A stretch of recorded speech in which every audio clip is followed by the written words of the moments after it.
What failed was the idea that Japan has a special, different capitalist system which works better, but they didn't really have. I'm Bethany McLean.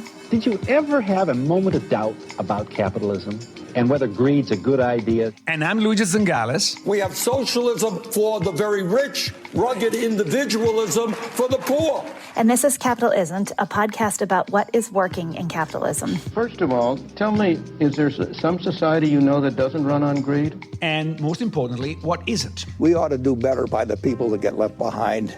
I don't think we should kill the capital system in the process. Today, I want to start with something you might not expect. Have you heard about One Piece? It's a Japanese comic, but it's not just a Japanese comic. It's the world's best-selling manga with over 500 million copies sold, translated into dozens of languages, spun into TV shows, films, video games, and even a Netflix adaptation.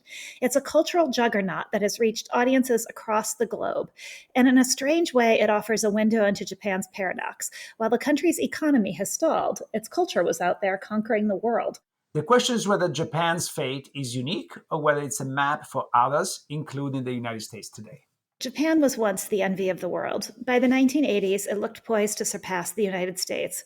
Real estate prices in Tokyo were so high that people joked the land under the Imperial Palace was worth more than all of California.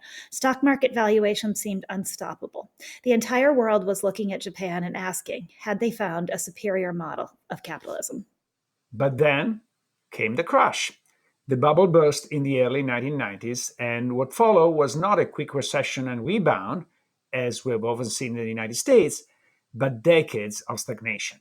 Growth slowed to near zero, deflation became entrenched, and the banking system turned into a drag rather than an engine for recovery. The Bank of Japan pushed interest rates to zero and later below zero, long before the Fed or the ECB ever considered such steps. It pioneered quantitative easing. And yet, despite these extraordinary measures, Japan never returned to sustained growth. If anything, does its experience show us the limits of what central banks can do once a bubble has burst and demographics are moving against you? At the same time, for decades now, analysts and investors have been predicting that Japan was about to go bankrupt under the weight of its massive public debt. Those predictions have never come true, at least not yet. The Japanese government has continued to finance itself largely through domestic savings, and the debt markets have remained remarkably stable. But that doesn't mean the warnings are meaningless.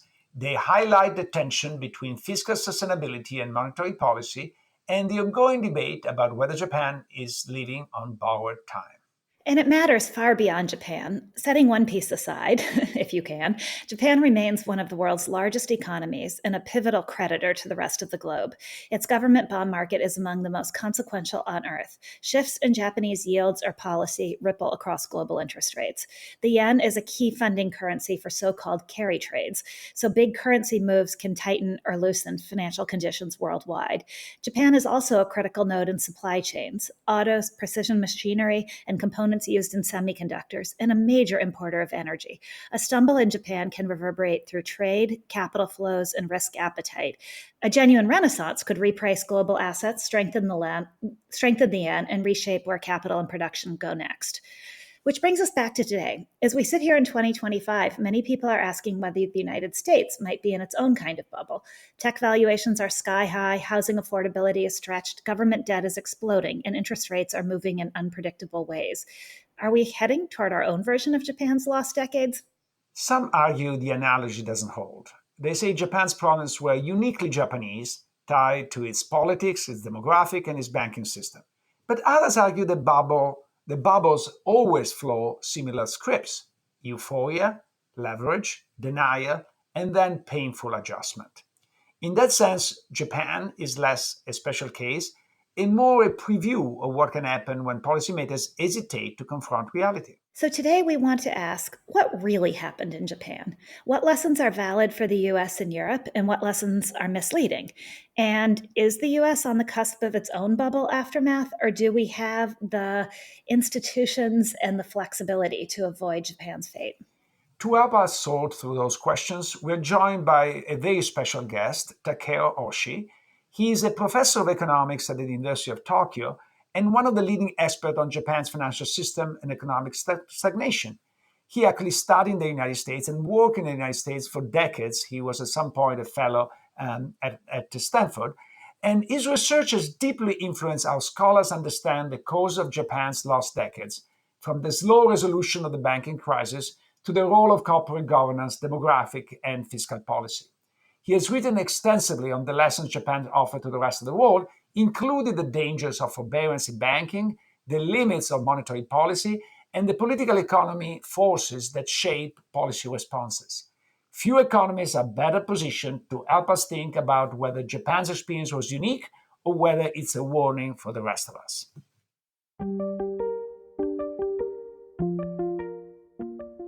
Many people talk about 1, 2, even 3 lost decades. Do you agree with this interpretation of the history of Japan in the last 30 years? Yes, I agree. In the sense, the Japanese economy stagnated for the last 30 years. But I think the recession that followed the burst of the bubble in the early 1990s was quite normal. If I use the term in macroeconomics, the aggregate demand shrunk and the economy got into recession. So the solution to that was to stimulate the aggregate demand. And the Japanese government did. The policy interest rate was cut from, I think, 4% in 1990 to 0.5% by 1995. And the economy responded. So 1996 was actually a quite good year. So that's when the Japanese government raised the consumption tax rate, the value-added tax rate. And because as they worried about the budget deficit, the accumulation of the budget deficit and increasing debt to GDP ratio, so they thought it's a good time to reestablish the fiscal discipline. And then what happened was the banking crisis in Japan, Japanese banking crisis, and also an Asian economic crisis, which put the Japanese economy into recession again. So how much of what happened over the last number of decades, well, maybe let's confine it to that specific interval then, the 1990s, how much of the failure of Japan's economy to recover broadly was the fault of policymakers for not doing more, for not seeing more, for not acting differently, and how much was the fault of economic forces outside the control of policymakers in Japan itself? I think the policymakers have to be blamed for most of the stagnation in Japan after 1990s. As a result of the bursting of the bubbles, the many Japanese banks found themselves having lots of non-performing loans. The value of their loans declined, but they didn't deal with those non-performing loans problems. The non-performing loans and also the non-performing companies, which are behind the non-performing loans, were allowed to continue doing business. So the fact that Japanese government or the financial regulators allowed the banks to continue going as usual when they started to suffer from large non-performing loans is, I think, an important reason why Japan had to go into the banking crisis and recession again after the late 1990s. But sorry, if the major reason was this failure clean up the non-performing loan, and in part, I think you wrote about the existence of zombie firms that linger too long, etc. Right. You would have expected a major slowdown in productivity growth. And if we measure productivity in GDP per hour work, Japan did as well as most European countries, slightly less than the United States, but twice as well as Italy and Spain during the same period. So you don't see a dramatic slowdown in productivity. A lot of it has to do with demographic, that people get older and they retire, and also they work a little bit less than they used to. But before, Japan was working much more hour per worker than most countries. So I would say that you don't see a slowdown in productivity, really. So I don't think that number is right, because I've done this calculation. Okay. After 1995, productivity measured by GDP per total hours worked by workers declined. or the growth rate of that declined a lot. So, Decline until what year? From 95 to when? 2024. So it's Wow. still low. And many people use working hours of regular workers, but the Japanese companies have been using lots of part-time workers, and the part-time workers usually tend to work less.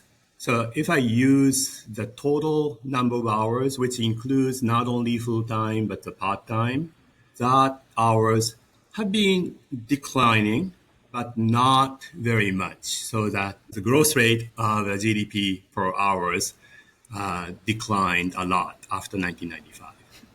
I'm just thinking as I listen to this about that famous line from Mark Twain, lies, damn lies, and statistics. And not that anybody's lying here, but just the idea being that even on something that should seem fairly simple and straightforward, like growth and productivity, that you can actually, we could actually have an entire podcast about what the number actually is. That's right. Yeah, we could disagree and talk about the difference. So, to what extent the failures of Japan, starting with the failure of resolve the banking crisis fast, has been the result of capture by vested interest in Japan? Here, the main obstacle forcing banks to get rid of non-performing loans or restructure those loans was the fear of unemployment. So by forcing the restructuring of the non-performing companies, all those companies go out of business and the people will lose jobs. And the banks have a responsibility to help those companies who continue to employ the people. Sorry, my ignorance, but I thought that Japan had a fairly good safety net, no? Well, this was a safety net. So there wasn't any safety net that was independent from firms. So you had to save the firms to save the workers. Right. And so, so that's exactly the problem. Public safety net wasn't that generous or wasn't that used very much.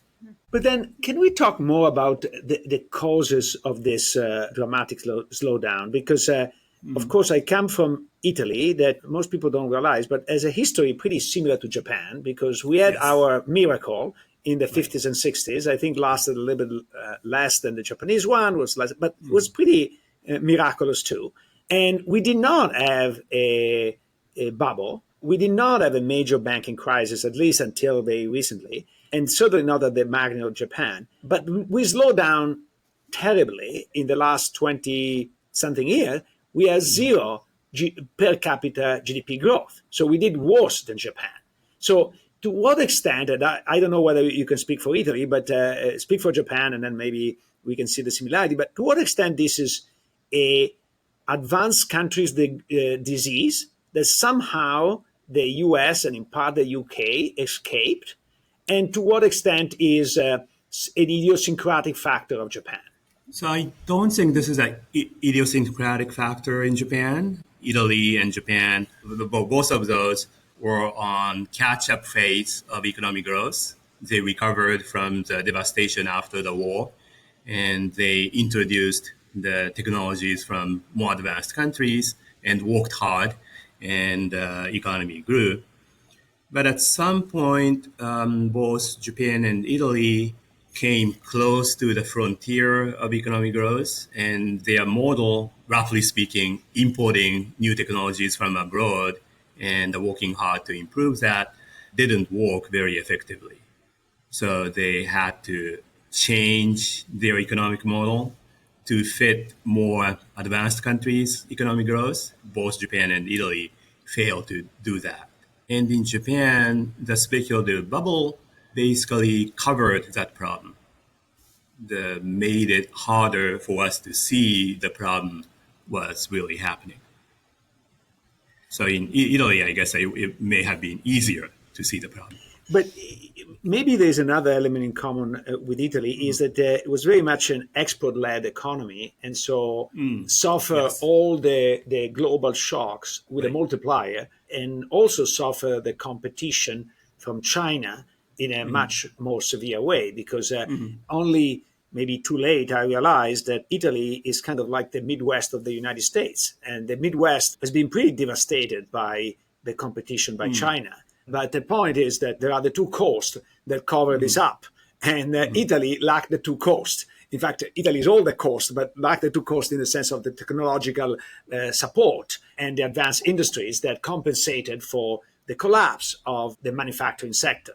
And to some extent, the exception, since we are talking about the Axis powers now, the difference is Germany. The Germany up to now was able to push that export-led system without having an enormous high-tech sector. And I suspect that now the chicken has come to roost with a higher cost of energy. We see the end of that model. Yeah, I agree with that. Japan depended too much on export and continue to depend on export. And even today, and Japan's export depends too much on automobiles. So when the U.S. started to impose higher tariffs on the Japanese auto exports, the whole economy gets panicked. Now, Italy and Japan have another things in common, which is a very, very high level of debt. You have written for many years about how terrible is the fiscal situation of Japan that cannot continue. But And so far I've has been wrong. continued. Yeah, Yes. actually, it feels a bit like I remember when I was on the job market. We're talking about the winter of '92. Everybody was asking about Italy and whether the fiscal situation of Italy was feasible, and I was saying no. And people said, "Oh, but so far so good." And I use the metaphor that when you jump out of a high rise, the first 20 floors are fine. Is when you arrive at the end that you get. And I was actually vindicated, unfortunately, because in the summer of '92, Italy had a major crisis. So I think eventually will come. But why don't you tell us why you're being worried and why you're being wrong? And will you continue to be wrong, or at some point you'll be right? Yes. Or if he's even been wrong, Yeah. Luigi, he may not be wrong. His timing may just be off. Right. I still think the debt to GDP ratio in Japan is too high. And I worry more about the fact that the Japanese government doesn't have a plan to reduce the debt to GDP ratio without relying on increased growth rate. And the reason I've been wrong for the last 15 years at least, maybe 20 years, is that the interest rate on the government debt has declined, continued to decline. I wrote a paper with Takeo in 2011, so it's 15 years ago. Right? So in 2011, saying that assuming that the interest rate didn't go down and could go up, the interest rate on the 10 years JGB was 1.3% back then, and we didn't think it could go down.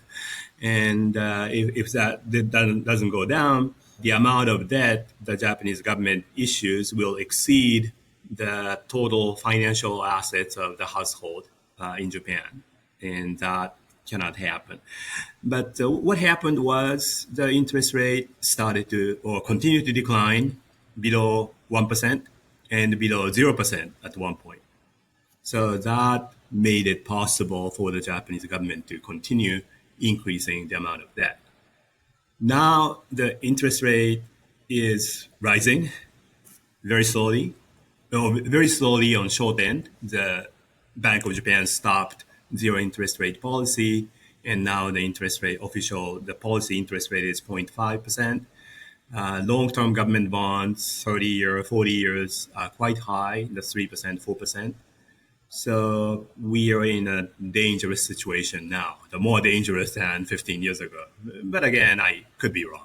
What does Japan's experience and your experience in being wrong tell us about how to think about a world awash in debt and a United States awash in debt? I mean, it's obviously a very timely topic. Is it that at the end of the day, the only thing that matters is the interest rate that you pay, and interest rates are somewhat the path of interest rates is somewhat unpredictable? Or are there bigger lessons in this for how to think about the world's debt today? What happened in Japan, I think, is that the bond market believes the government eventually will do something to fix the situation.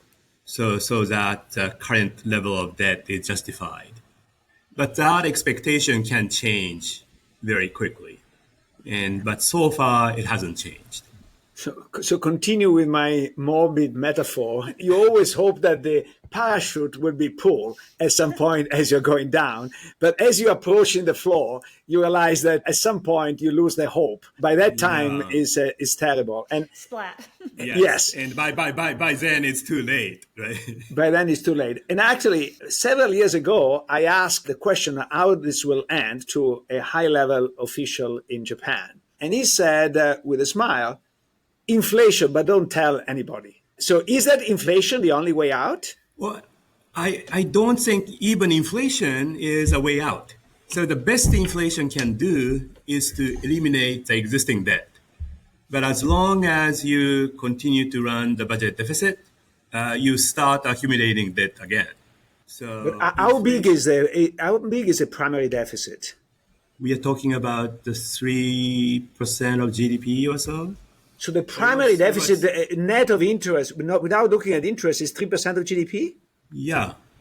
Wow. Maybe 2%. Yeah. But so it was high in 2020 because of the COVID and so on, and it declined a bit.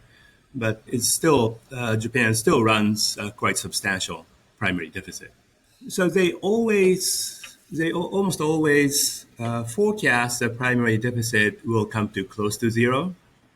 But every year in the last 2 or 3 years.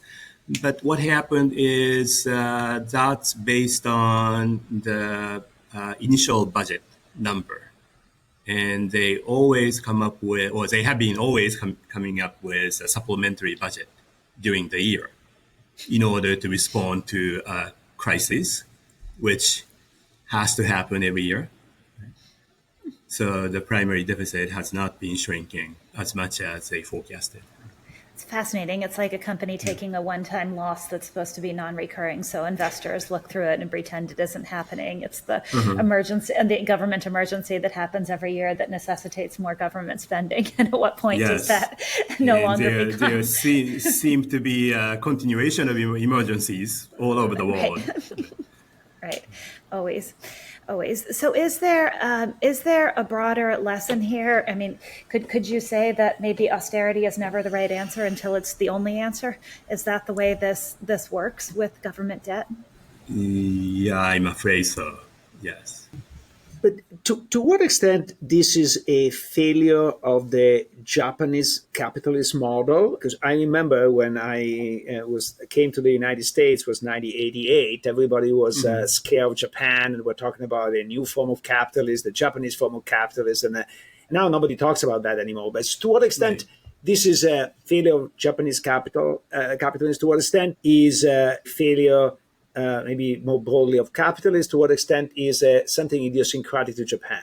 There's certainly a failure of the idea of the Japanese capitalism or the belief that Japan has a different capitalism which is superior to the usual capitalism.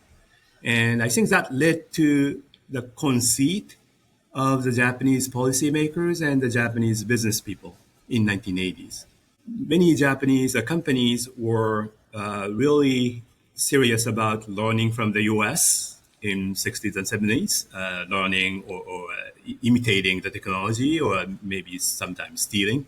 But around 1980s, late 1980s, when the Japanese economy was thought to be doing very well, they tend to become more domestically oriented, or they started to say, now Japan has grown and they don't have anything to learn from the Western countries, which was totally wrong.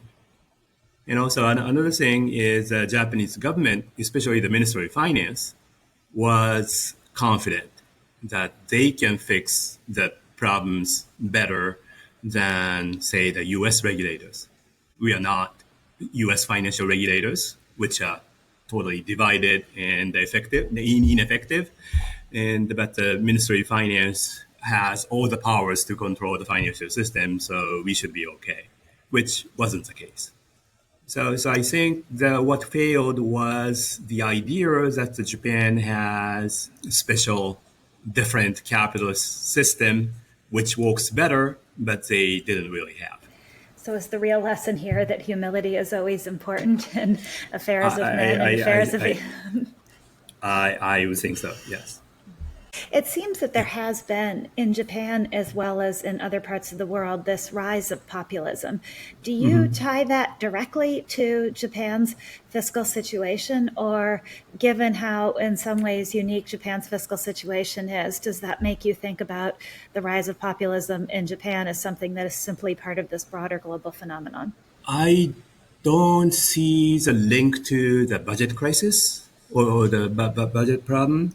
But I realize that populism is growing here too. But in other countries like Europe or the United States, this populism was triggered, or at least one of the explanations was triggered by massive immigration.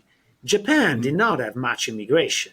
So why people are fearing that much? Is it something else? Is it that maybe when you don't grow for 20 years and you don't see prospect of growing, people start to resent the system? So if you look at the stock of foreign-born population in Japan, it's very small. Even if you look at the flow of new immigrants, if you compare that to the level of total population, it's small. But if you compare the flow of foreign-born people into Japan to the stock of foreign-born people in Japan, that's huge. That's unfair, because if you start from zero, the ratio is infinity, right? Right. So it's the number of foreigners, the number of immigrants has been increasing by 10% every year, and they are becoming suddenly visible. I think it may be that the Japanese in general have a lower tolerance to the presence of foreigners, and Japan may be getting closer to the tipping point that Europe and the US reached, but at a very low level of immigrants. So that's my hypothesis. I may be wrong again. It actually is, though, Luigi, your question is fascinating, I thought, because we tend to focus a lot on inequality in the U.S. as part of the cause of our rancorous political environment and rising populism. And we did that episode on what happened in Chile that traced rising populism to rising inequality. And yet it does seem that very slow growth can be perhaps as damaging or as dangerous in that respect as growth with high inequality. Does that make sense? In other words, it doesn't seem like there's one recipe, there's one cure for populism. If you were to say that the cure in the US was, let's just get rid of economic growth and share more broadly, that seems like that probably Japan's experience might suggest that wouldn't work so well either. Well, I think that's been what Japan has been trying to do, give up some growth and try to share that. But give up the growth and share that within Japanese people. And that's been changing. At the same time that the number of foreigners coming into Japan has been increasing, some people, or including economists, are saying we need more immigrants or foreign workers in order to restore the growth in Japan, in order to continue growing despite the declining population. So I think that can add to the conflict within Japan between the people who are more for growth and more for stability. But sorry, if you don't import more people, you're not going to solve the problem with inflation. The only possibility is either you have a spurt of productivity that like there's never been anything like that before, or there's no solution for the fiscal sustainability. Yes, if you think rationally, yes. So you have to think irrationally. How do you think irrationally? Let's all move to the land of magical thinking. All the policymakers in Japan currently, most of the policymakers currently think, from economist point of view, irrationally, because what they're proposing in order to combat inflation or in order to solve the inequality is to cut the taxes for low-income people, or cut the tax in general, but to cut the taxes for low-income people. And to be fair, they talk about taxing rich, but there aren't many rich people in Japan. So it's mathematically it doesn't quite work out. But almost all the parties talk about reducing the tax and reducing the tax for low-income people in order to solve the problems. So if you had to make a prediction about where Japan will be in 5 years or in 10 years, what would be your best guess? So I think there's a huge possibility. The one, Japanese economy is finally getting back to normal after 30 years of recession, or 30 years of stagnation. I shouldn't call that recession. The interest rate is in positive range. Inflation is happening and not so high for now, the 2 to 3%. And the stock prices have been rising. Maybe some bubbles, but probably not. So Japanese economy is finally doing well, doing good enough. So one scenario is this will continue without too high inflation and without too much speculative bubbles in the stock market, and this comfortable situation continues.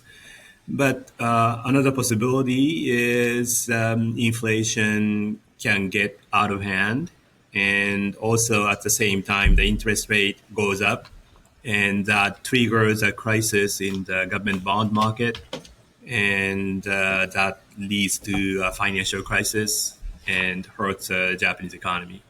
So I think there's a huge range of possibility. As always. But what is your best bet? What is the most likely scenario? Most likely scenario, I tend to be more positive than negative.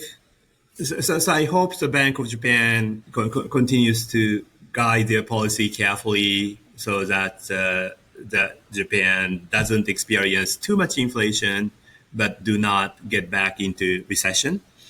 And I hope that policymakers or the Japanese government realizes the importance of talking about the fiscal discipline, try to come up with a plan in the future to close the gap between the expenditure and the tax revenues. So that's my hopeful scenario. You know that Gramsci, the Italian philosopher, used to say the pessimism of the reason and the optimism of the will. And it seems that you have the optimism of the will. You want to believe that this is the case. Yes. And I would like many policymakers in Japan share my belief. On a rare note of optimism, I think this is a perfect place to end. Okay. Thank you. If you're enjoying the discussions Luigi and I are having on this show, there's another University of Chicago podcast network show you should also check out. It's called Big Brains. Big Brains brings you the stories behind the pivotal breakthroughs that are reshaping our world. Change how you see the world and keep up with the latest academic thinking with Big Brains, part of the University of Chicago podcast network.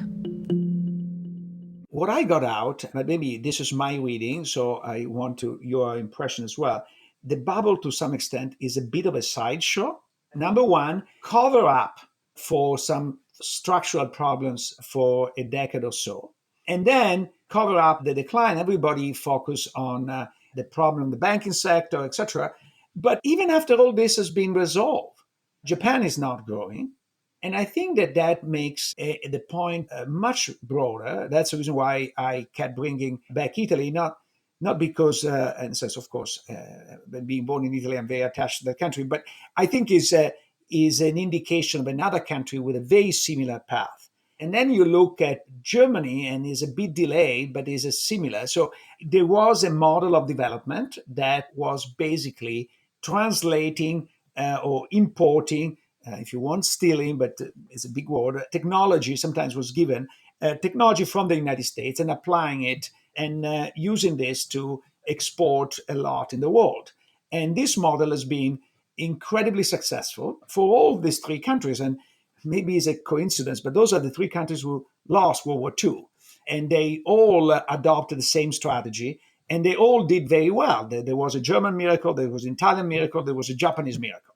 Okay, the Japanese miracle was the biggest of them all, but they are all in the same range, and all sooner or later afterward came into a crisis. Part of the crisis is that it's difficult to be a catch-up country and a country to be at the frontier. Let me give you this analogy if that helps. When I sort of talk to my PhD students, I say, the good news is that you arrive here because you're very talented in studying. The bad news is that this talent carry you so far, but does not guarantee you success in the next step.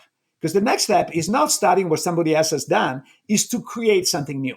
And the good news is the two things are correlated. The bad news, they're not perfectly correlated. And that's the reason why there are some mediocre students who are phenomenal researchers and some phenomenal students who are not doing that well as a researcher. Yeah.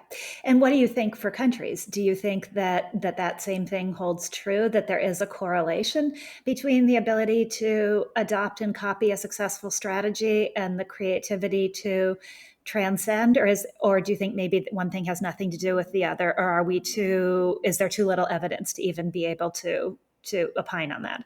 So there is a thing called absorbing capacity. First of all, copying advanced technology ain't easy. So if you don't have enough people educated, you don't really appropriate technology very effectively. That is the reason why Japan has been very good at taking lessons from the United States and applying to Japan, but you don't see the same effect, for example, in Latin America. And why is because Japan has an extremely highly educated population, and Latin America much less so. Latin America has very good university at the peak, but the basic structure of the population is not as educated as Japan or all of East Asia. So I think that is clearly an important element. Now, it is also important how you structure your educational system. If you structure an educational system in which the most important thing is to replicate what somebody else has done or to memorize what somebody else has done, clearly that's not the most creative inducing method. So I think that there might be here, it may be a negative correlation between the two, because if you're really very good at copying, you might not be very good at creating. I've often wondered that, and it's an ongoing argument about what true genius is. Or is it the ability to take other people's ideas and reassemble them in a particularly novel way, or is it really the insight into something nobody has actually ever thought of before?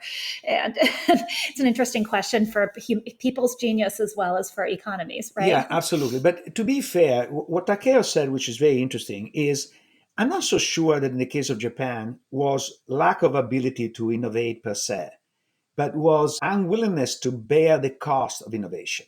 First of all, it's very difficult to change something that has worked up to that moment. The famous sentences that the winning horse, you don't change the winning horse. There is a saying of that to that extent, right?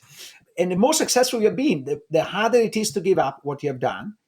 And this is particularly true when giving up has a lot of social cost. Japan is a society much more attentive to the overall cost to society. I think in the United States, we're a bit cavalier on the social cost.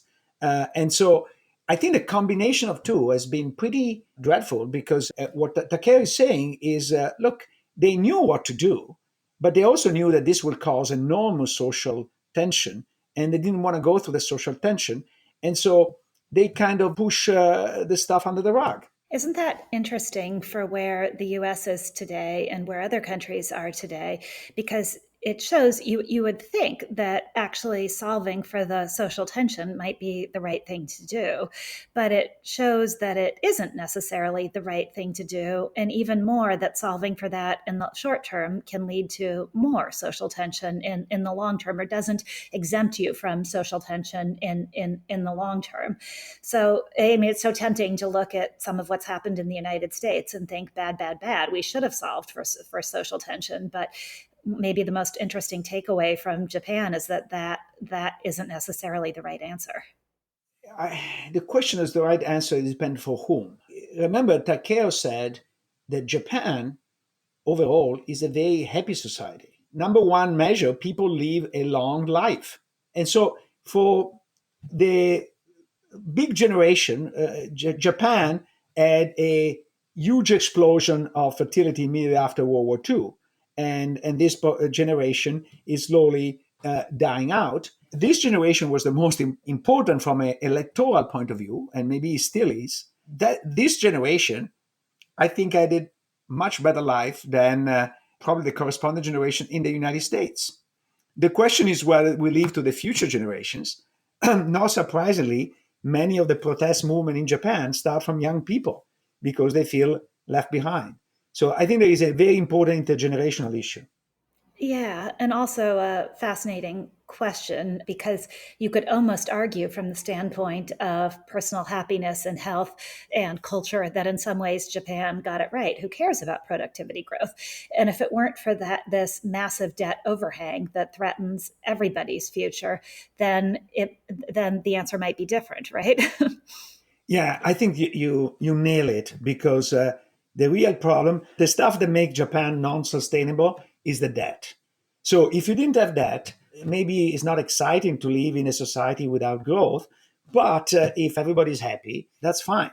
The problem is that the budget doesn't clear, because they are spending more than they can afford to spend, and they're counting on making up with growth. This growth is not going to come. It's not going to come from productivity necessarily. It's not going to come from immigration, or if it comes from immigration, it comes with a lot of social costs, as we start seeing. And so either there is a major default, or there is a major inflation, or I don't know. I think that something has to give. Yeah, and the question is, which there is no resolve on, as Takeo's own experience and prediction proves, and I find that equally fascinating, is that you can look at all of this and from a purely rational perspective say this has to be what happens, and yet it hasn't happened yet, right? Yeah, what I find it interesting is that I've been knowing Takeo for many years.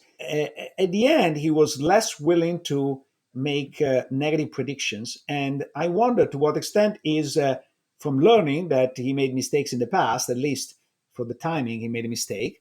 The other is where you sit make a very big difference. If you sit in the United States, it's much easier to say that Japan is going downhill than if you're sitting in Tokyo. The social pressure of not say to everybody, you're doomed to fail, is kind of different. So I wonder. Exactly. I wonder if in the end, and maybe there is some precedents or some thinking about this already in economics, if the real danger of bubbles isn't so much that they cause an excess of spending and they collapse and the economy has to be rescued from that, is that they are masking, the bubble masks the underlying problems. And I think that's a particularly profound question for the US today, where AI spending is driving our increase in GDP and is now more powerful than US consumer spending.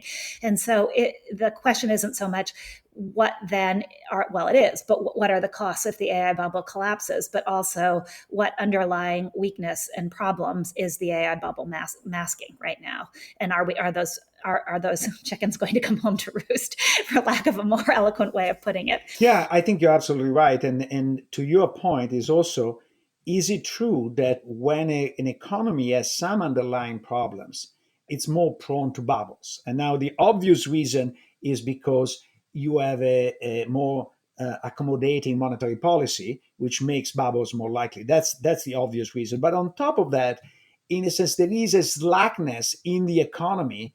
It makes it easier for bubble to expand. I think if you have an economy where there are a lot of other valuable investment opportunities, people don't spend so much time in the crazy stuff. But when there is not, then people are more willing to believe in magic. Yeah.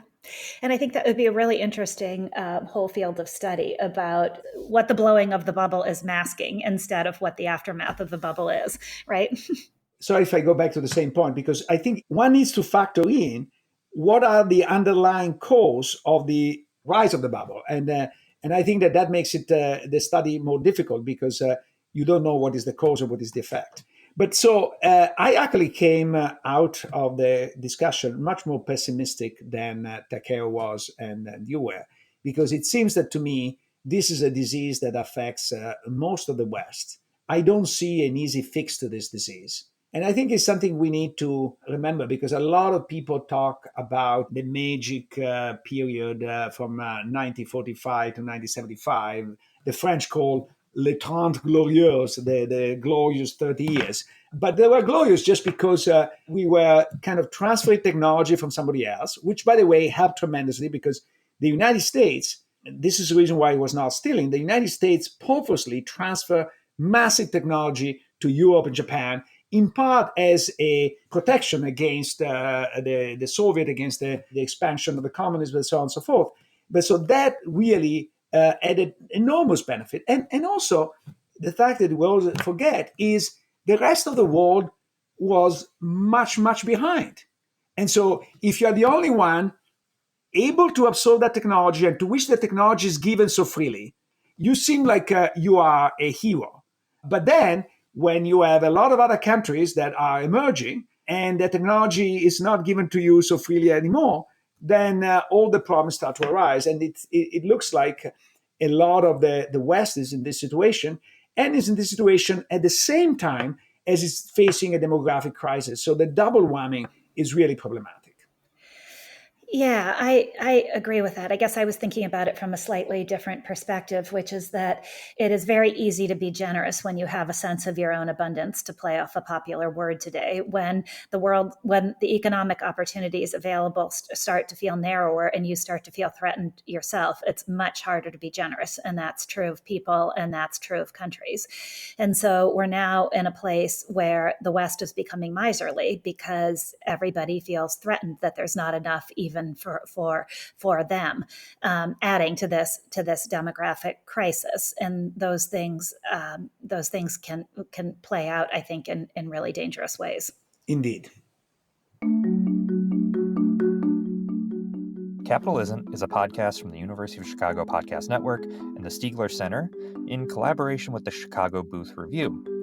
The show is produced by me, Matt Hodap, and Leah Cesarine, with production assistance from Utsav Gandhi, Matt Lucky, Sebastian Burka, Andy Shee, and Brooke Fox. Don't forget to subscribe and leave a review wherever you get your podcasts. And if you'd like to take our conversation further, also check out promarket.org, a publication of the Stiegler Center, and subscribe to our newsletter. Sign up at chicagobooth.edu/Stiegler to discover exciting new content, events, and insights. We hope you'll join our community, again at chicagobooth.edu/Stiegler.